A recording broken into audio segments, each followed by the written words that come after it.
তৌফিক দান করুন। আসসালামু আলাইকুম ওয়া রাহমাতুল্লাহি ওয়া বারাকাতুহু। আমরা কবি নজরুলের বিদ্রোহী কবিতা এবং বিদ্রোহের বিভিন্ন বয়ান শুনেছি। রিসেন্ট যে মুভমেন্ট হয়েছে 5ই আগস্ট জুলাই বিপ্লবে, এবং আমাদের সুন্নিয়তের যে আজকে গণদাবি, সেখানেও কিন্তু নজরুল অনেক আগেই বিষয়গুলো তুলে গিয়েছেন। উনি আফসোস করেছেন বারবার, ইসলাম রবি জ্যোতি তার আজ দিনে দিনে বিমলিন, সত্যের আলো নিবিয়া জ্বলিছে জোনাকির আলো ক্ষীণ। উমর ফারুক আখেরি নবীরগ দক্ষিণ বাহু, আহ্বান নয় রূপ ধরে এসো গ্রাসে অন্ধতা রাহু। ইসলাম রবি জ্যোতি তার আজ দিনে দিনে বিমলিন, সত্যের আলো নিবিয়া জ্বলিছে জোনাকির আলো ক্ষীণ। অর্ধ পৃথিবী করেছ শাসন ধুলার তখ্তে বসি, খেজুর পাতার প্রাসাদ তোমার বারে বারে গেছে কষি। আমি এই মৌলিদ সেলিব্রেশন যারা আয়োজক, তরুণ ইসলামিক স্কলার, তাদের অন্তরস্থল থেকে ধন্যবাদ, মোবারকবাদ এবং কৃতজ্ঞতা জানাচ্ছি। আমরাও আজকে সবাই এখানে একত্রিত হয়েছি মূলত একাত্মতা পোষণ করার জন্য, বুঝার জন্য, শোনার জন্য। আমার পরিচয় দেওয়া হয়েছে, আমি আইনজীবী, এটা আমার প্রথম পরিচয় দিই। সেকেন্ডলি আমি রাজনীতিবিদে পরিচয় দিই, এবং সম্প্রতি আহলে সুন্নাত ওয়াল জামাতের যে ঐক্য প্রক্রিয়ায় আমাকে সম্পৃক্ত করা হয়েছে। সার্বিক বিষয় নিয়ে আমরা অবগত আছি। আমিও তরুণ প্রজন্মের একজন হিসেবে সার্বক্ষণিকভাবে কনস্ট্রাকটিভ ওয়েতে আহলে সুন্নাত ওয়াল জামাতকে কীভাবে বাংলাদেশের সার্বিকভাবে এগিয়ে নিয়ে যাওয়া যায়, সে প্রচেষ্টার একজন ক্ষুদ্র কর্মী। তো আজকের এই আয়োজন, ওনাদের উদ্যোগকে আমি স্বাগত জানাই। আমি প্রত্যাশা ব্যক্ত করতে চাই, আমাদের জুলাই বিপ্লবের পরে 5ই আগস্ট যে গণ অভ্যুত্থান বাংলাদেশের তরুণ প্রজন্ম দেখিয়ে দিয়েছে, সমস্ত একেবারে একটা রাষ্ট্র যখন রাষ্ট্র কাঠামো একেবারে ভেঙে পড়েছে, সে অবস্থায় তরুণ সমাজ, ছাত্র সমাজ এই দেশকে আলোর পথ দেখিয়েছে, ঠিক কিনা? নিরাশা, হতাশা যখন মানুষ একেবারেই নিজের উপর কনফিডেন্স হারিয়ে ফেলেছে, ঠিক সে মুহূর্তে তরুণ সমাজ জেগে উঠেছে। আমি আজকের এই সেলিব্রেশনকে ওরকম একটা উপলক্ষ হিসেবে মনে করতে চাই যে আসুন আমরা সবাই একসাথে কাজ করি, কাঁধে কাঁধ মিলিয়ে আমরা এগিয়ে যেতে চাই ইনশাআল্লাহ।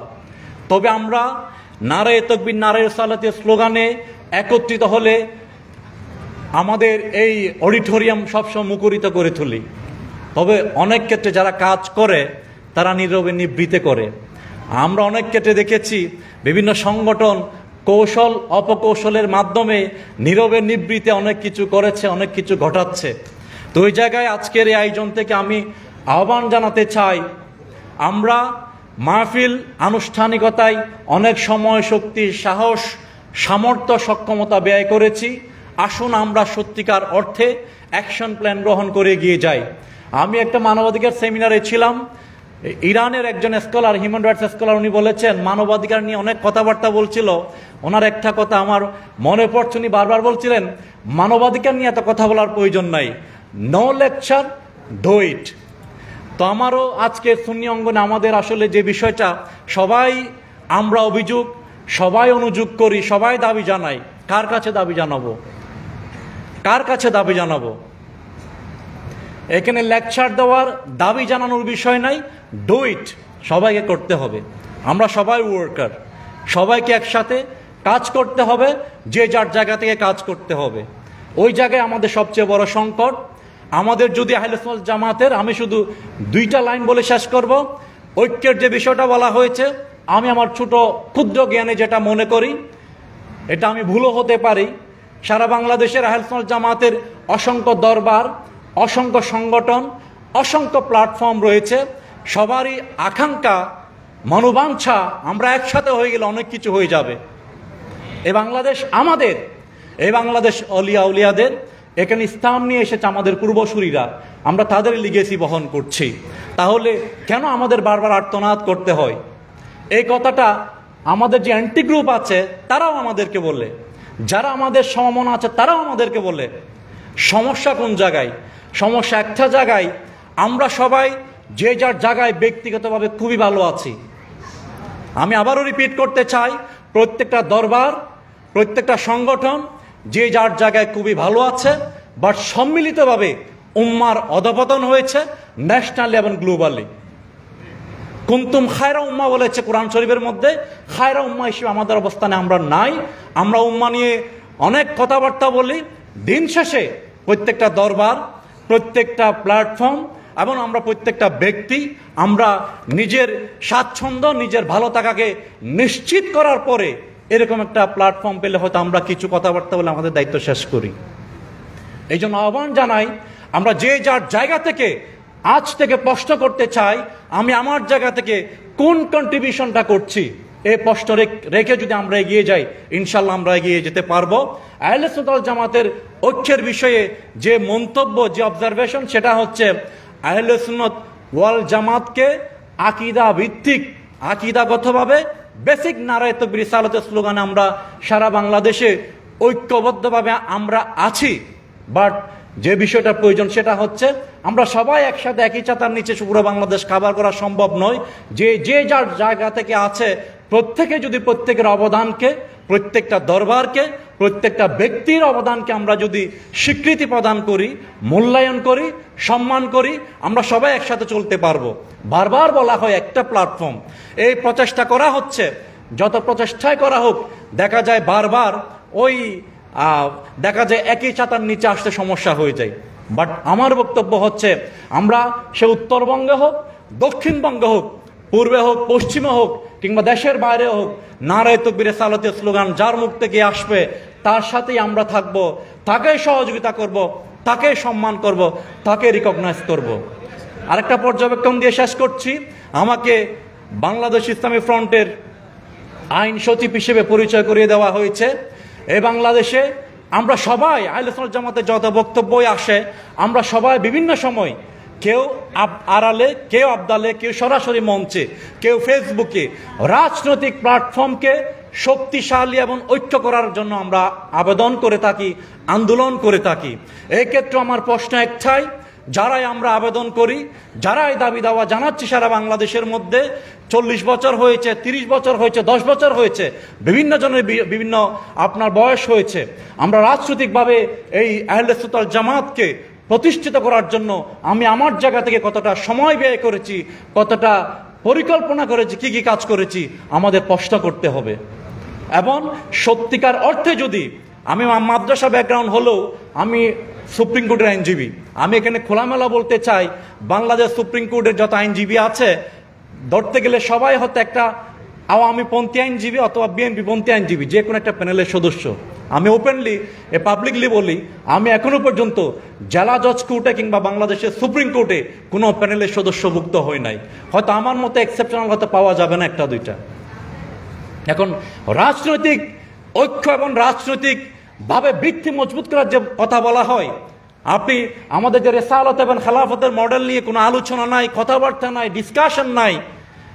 মদিনা রাষ্ট্রের মধ্যে রাসূল সাল্লাল্লাহু আলাইহি ওয়াসাল্লাম যে হিউম্যান রিসোর্স উনি নিয়ে গিয়েছেন, আনসার এবং মুহাজিরদের যে সম্মিলন ঘটিয়ে সেটা রাষ্ট্রের রূপরেখা প্রণয়ন করেছেন। আমাদের হিউম্যান রিসোর্স কি আছে?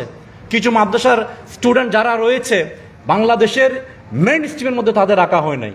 বিশাল কওমি অঙ্গন, ওদের স্থান হচ্ছে মাদ্রাসা এবং মসজিদের মধ্যে।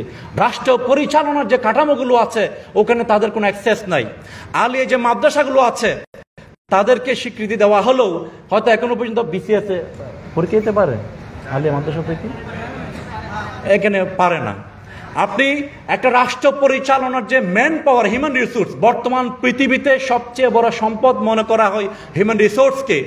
আহলে সুন্নাত ওয়াল জামাতে আমরা যখনই বসি, কথা বলি, আয়োজন করি, এখানে আলেম ওলামারা জাতির শ্রেষ্ঠ সন্তান, কিন্তু আলেম ওলামারা বাংলাদেশের প্রেক্ষাপটে সমাজ এবং রাষ্ট্র কাঠামোর মূল জায়গায় আলেম ওলামাদের স্থান কোথায়? রিসেন্ট আন্দোলন কি? শিক্ষা কারিকুলামে কোনো ইসলামিক স্কলার নেই, 10 জনের মধ্যে একজন আলেমের স্থান নেই। এই রাষ্ট্র কিভাবে আহলে সুন্নাত ওয়াল জামাতের রাজনৈতিক প্ল্যাটফর্ম আপনি ভিত্তি মজবুত করবেন? বারবার বলা হয় ঘাটতি কোন জায়গায়? ঐক্য নাই, ঐক্য নাই। ঐক্য বিষয়টা হচ্ছে কেবল এটা হচ্ছে একটা, আমি মুখরোচক কথা বলতে চাই, এটা হচ্ছে একটা মুখরোচক কথা। আমাদের সবচেয়ে বড় বিষয় হচ্ছে হিউম্যান রিসোর্স। আর একটা কথা আসছে আমাদের চ্যানেল লাগবে, বিশ্ববিদ্যালয় প্রতিষ্ঠা করতে হবে। কিরে ভাই, বিভিন্ন ব্যবসায়ী যখন ব্যবসা করে তখন সে একটা মিডিয়ার মালিক হতে চায়, কারণ তার অবৈধ ব্যবসাগুলো বৈধ করার জন্য। পত্রিকার মালিক হতে চায় তার বিভিন্ন কার্যক্রমগুলো প্রপাগান্ডা যাতে না করা যায়, কাউন্টার দেওয়ার জন্য। আপনাকে এই প্রতিষ্ঠান, চ্যানেল, এগুলো আমি প্রয়োজনীয়তা ডিনাই করছি না।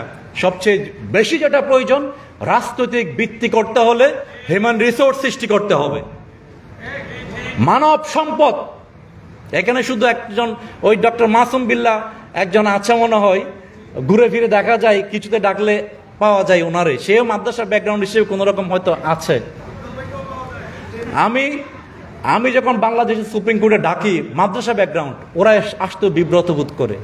এই পরিবেশকে আমরা সৃষ্টি করতে পেরেছি আমাদের প্ল্যাটফর্মগুলোতে, আমাদের পরিবেশগুলোতে। তো লম্বা হয়ে যাচ্ছে, অনেক কথা বলার ছিল। আমি এই জন্য তারুণ্যের সংলাপ করতে চেয়েছিলাম ঢাকা এবং চট্টগ্রামে। তো মূল কথা হচ্ছে, রাজনৈতিকভাবে যদি এই রাষ্ট্রকে, এই জাতিকে আপনি যদি গাইড করতে চান, দায়িত্ব পালন করতে চান, এই উম্মাকে আপনাকে ধারণ করতে হবে। রসুল উম্মাকে ধারণ করেছেন। বারবার এসে শুধুমাত্র কিছু আনুষ্ঠানিকতার উপর বিতর্ক করে ওনার 64 বছরের জীবন উনি অতিবাহিত করেন নাই। উম্মার যেখানেই সমস্যা সেখানে আমার রসুল ঝাঁপিয়ে পড়েছেন। যুদ্ধের ময়দানে নেতৃত্ব দেওয়ার মতো বড় কঠিন কাজ আর কি হতে পারে? তো আমরা কোথায় আছি? তো সেই জন্য আমরা হিউম্যান রিসোর্স, রাষ্ট্রের প্রত্যেকটা সেক্টরে যতক্ষণ যাবৎ আপনার মানুষ থাকবে না, আপনি যতই চিল্লাপাল্লা করেন, যতই ঐক্য করেন, আমি সবগুলো সংগঠন জানি, সবগুলো আমাদের রিসোর্সগুলো জানি, এই সবগুলো ঐক্য হলেও কোনো কাজ হবে না যতক্ষণ যাবৎ রাষ্ট্রের প্রত্যেকটা কাঠামোতে আপনার হিউম্যান রিসোর্স লাগবে। তাদেরকে একসাথে এনে যদি আপনি এই রাষ্ট্র প্রতিষ্ঠার জন্য, সমাজ প্রতিষ্ঠার জন্য এবং সুন্নিয়তের রাজনৈতিক দর্শন প্রদান করার জন্য এগিয়ে যেতে না পারি, ততক্ষণ পর্যন্ত ঐক্যের বাণী কেবল একটা প্রলাপ হিসেবে থাকবে। তো আসুন আমরা আহলে সুন্নাত ওয়াল জামাতের কথা বলবো, আকীদা ভিত্তিক সামাজিক সংগঠন হিসেবে ঐক্যের কথা বলেন। ঠিক আছে, উলামায়ে আহলে সুন্নাত মিলে আপনার এই যে মিলাদুন নবী সহ যেগুলো আকীদাগত বিষয় আছে এগুলো নিয়ে থাকবে, এগুলোর উপর আঘাত আসলে প্রতিবাদ করবে। এই ঐক্যের জন্য আমি একমত, সবাই আসুন একসাথে কাজ করি। আর যদি রাষ্ট্র প্রতিষ্ঠার দাবি, চিন্তা, অভিলাষ আপনার থাকে, আপনি আগে রুটম্যাপ করেন, চিন্তা করেন রাষ্ট্রের প্রত্যেকটা কাঠামোতে আমার জনশক্তি কি আছে, সেই জনশক্তি আমি সৃষ্টি করার জন্য পদক্ষেপ নেব। এরপরে আমি রাষ্ট্র প্রতিষ্ঠার জন্য রাজনৈতিক আন্দোলনে শরিক হব। ওমা তৌফিক ইল্লা বিল্লাহ।